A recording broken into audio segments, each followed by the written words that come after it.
Hey guys, so CNN has recently fired one of their Trump contributors, or one of their Trump supporter contributors, who recently apparently tweeted out a Nazi salute at somebody from Media Matters. And the way the media is phrasing this, obviously with the headlines, they're like, Trump contributor from CNN gets fired for tweeting Nazi salute.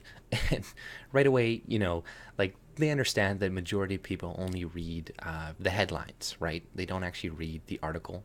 So people read the headlines, they're like, oh, another Trump supporter that's a Nazi. Okay, there's another one in the bank, right? And then they go on about their day and they make, their judgments based on that later on.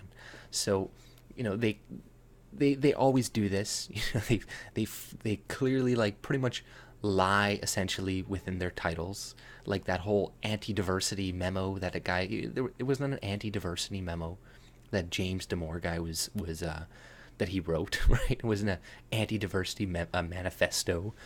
So yeah, they're trying to frame this like he's a Nazi supporter. And if you actually read the article, you'll see that he was arguing with the guy, and he was calling them fascists and Nazis, and he was showing like he was tweeting that to them, saying like this is you, right?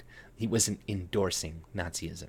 So yeah, like I guess CNN wants to also become like an echo chamber like Google and purge anybody that has a different opinion than them, because clearly, yeah, he wasn't. Anybody who looks into this just a little bit realizes that yeah, he wasn't supporting Nazism. They're firing him for clearly a bogus reason.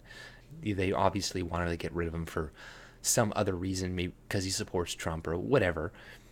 Apparently that guy from Media Matters doesn't like him very much, and they've been arguing back and forth on Twitter. So they probably did it for that reason. I'm guessing Media Matters and CNN have a relationship with each other, so that's obviously the reason he got fired. It wasn't because of the tweet. But this is a convenient excuse. And like I said for the other things, they're a private company. They can do whatever they want. But, this just shows you that you got to be really careful about what you tweet and how it's going to be taken out of context, because this is what people on the left do continuously, right? Like you have to be squeaky fucking clean in order to get past them. Like that whole thing with Google, when James Damore spoke to Jordan Peterson, he recommended that he does speak to the media because he's super clean. Like there's really nothing on him that they can take out of context.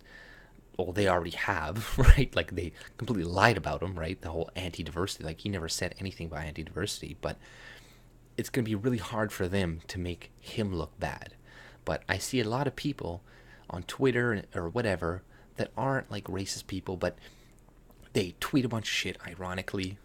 They tweet some shit, racist shit, or they say some racist shit ironically. They're like, oh, it's all good and fun or whatever.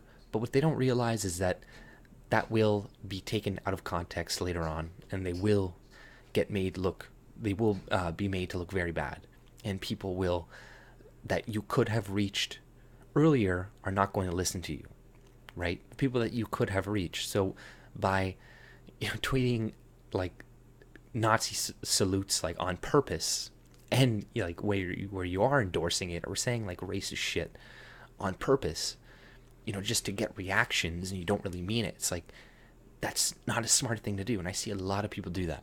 And it's like I recommend, if you really don't believe something, you don't say it, right? Like you can joke and stuff, but like when it comes to certain things, you got to understand that you're going to be taken out of context. You're going to be perceived a certain way. So don't say stupid shit, because look what happened to this guy. He didn't mean like this. He tweeted at them, but they were able to fucking spin it.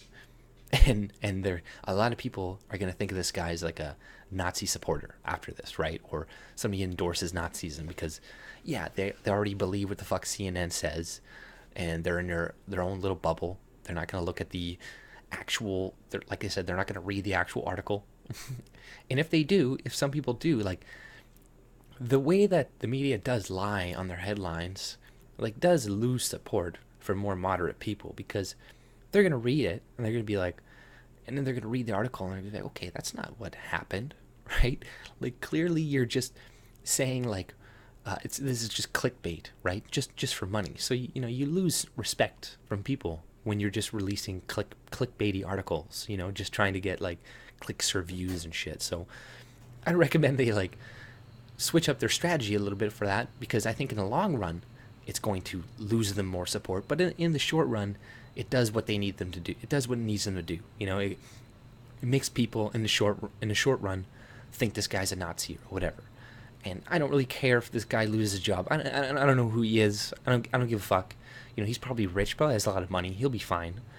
And we should live in a free market where people can get fired for any reason they want. So there shouldn't be I guess I wouldn't want to go work back at a place that fired me like that anyway. So I don't think there should be a campaign to get his job back. Whatever. Like he can find work somewhere else.